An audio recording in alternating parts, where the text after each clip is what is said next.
జై శ్రీరామ్. ముస్లింలు ఇస్లాంని భుజాల మీద మోస్తారు. క్రైస్తవులు క్రిస్టియానిటీని భుజాల మీద మోస్తారు. కానీ హిందువులు డబ్బుని, ఆస్తుల్ని, పరపతిని, కులాన్ని, రాజకీయాన్ని, సినిమా హీరోల్ని భుజాల మీద మోస్తారు. మనది సనాతన ధర్మం కదా. భూమి పుట్టక ముందే భూమితో పాటు భూమి ఆవిర్భవించేసినటువంటి సనాతన ధర్మం కదా మనది. మరి సనాతన ధర్మం గురించి ఆలోచించకుండా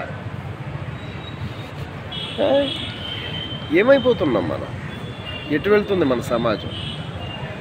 ఎక్కడ చూసినా మన హిందువుల మీదే దాడు, ఆడపిల్లల పైన. అక్కడ ధర్మస్థలిలో జైన మతస్థుల చేతిలో హిందూ దేవాలయం ఉంది. ఆ జైన మతస్థుడు ఆ గుడికి ధర్మకర్త, అదేలే అధర్మకర్త. వాడి చేతుల్లో గుడి ఉంది. వాళ్ళ చేసిన అరాచకాలని చెప్పేసి టౌన్ ఆడతారు. హిందూ ఆడపిల్లలు అక్కడ గుడి దగ్గరికి వచ్చిన ఆడపిల్లల్ని వాళ్ళు టార్గెట్ చేసుకుని చంపారని చెప్పేసి పొగారు. హిందువుల్ని ఎందుకు చేస్తున్నారు అలా? మన అలసత్వం, మన చేతగానితనం. ఎందుకంటే మన గ్రంథాలు అలా లేదుగా. రానున్న కాలంలో భవిష్యత్తులో భారతదేశాన్ని ఇస్లాం దేశం చేయాల, ఇదే వాళ్ళ టార్గెట్. ఈ క్రిస్టియానిటీ మతంలోకి మార్చేది కూడా అదే. మర్చిపోయాను, ఎక్కడో కాంగోలోనో ఎక్కడో దేశం ఉంది. ఆ దేశంలో క్రైస్తవుల్ని చర్చిలోకి వెళ్ళి 40 మందిని చంపేశారు. ఎవరు? ఇస్లామిస్ట్ తీవ్రవాదులు. ఇక్కడ ఇంటింటికి తిరుగుతున్నారని చెప్పేసి అడ్డుకుంటా ఉంటే దాడులు చేస్తున్నాం అంటున్నారు. మరి అక్కడ చంపేశారా గొర్రెలు? అక్కడ చంపేశారు.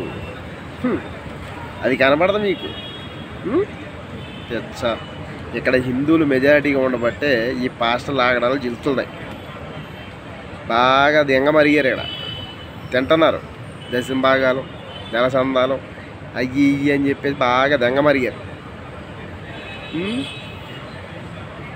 ఎంతకాలం రా, ఎంతకాలం? కళ్ళు తెరుచుకోరు ఇంకా. ప్రతి ఓడు నాకెందుకు, మనకెందుకు, నీకెందుకు, అతి దాంట్లో దూరతం అవసరమా అనే టైపు అనుకోబట్టే ఎంతవరకు వచ్చింది. మనం అలాగే ఉన్నామనుకో, మళ్ళీ జరిగిపోయిన రోజులు మళ్ళీ రిపీట్ అవుతాయి. అవి మనం కాకపోయినా మన పిల్లలైనా సరే ఆ కర్మను అనుభవించాల్సి ఉంటుంది. మనం చేసిన తప్పులకి వాళ్ళు అనుభవిస్తారు కర్మలు. ఆస్తులు, అంతస్తులు, డబ్బు, పేరు, పరపతి, రాజకీయ నాయకులు, సినిమా హీరోలు ఎవరు ఆదుకోరండి అయ్యా. కేవలం ధర్మం మాత్రమే ఆదుకుంటుంది. తెలుసుకోండి. ఈ క్రిస్టియన్ ముండాకుడు కూడా చెప్పండి, హిందూయిజం ఉన్నంతకాలమే ఈ క్రైస్తవులకు కూడా రోజులని.